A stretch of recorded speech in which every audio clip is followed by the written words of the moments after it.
Informasi berikutnya, Saudara. Partai Keadilan Sejahtera atau PKS memecat kadernya yang jadi tersangka kasus pencabulan. Kader PKS itu sudah dilantik jadi anggota DPRD Singkawang, Kalimantan Barat.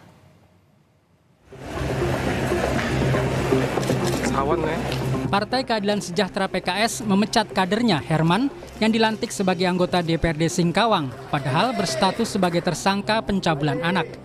Herman dipecat dari keanggotaannya di partai maupun sebagai anggota DPRD.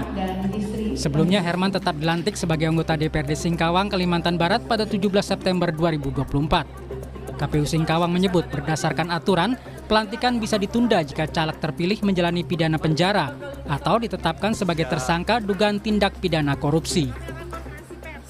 Terkait tersangka itu yang KPU dapat mengajukan untuk penundaan, mengajukan ke gubernur melalui wali kota terhadap calon terpilih yang berstatus tersangka itu hanya tersangka kasus dugaan korupsi.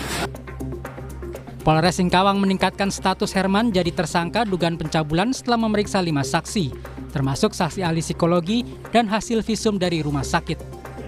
Ini dari Polres Singkawang sudah menetapkan tersangka terkait dengan perkara ini. Yang bersangkutan berinisial HA yang sudah kita tetapkan tersangka. Pengajar pemilu Fakultas Hukum UI, Titi Anggraini menyebut anggota DPRD yang sedang menjalani proses hukum lebih baik untuk mengundurkan diri.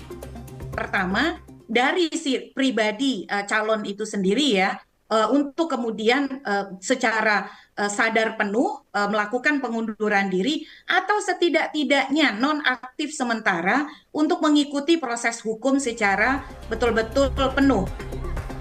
Kasus ini dilaporkan sejak Juli silam oleh orang tua korban.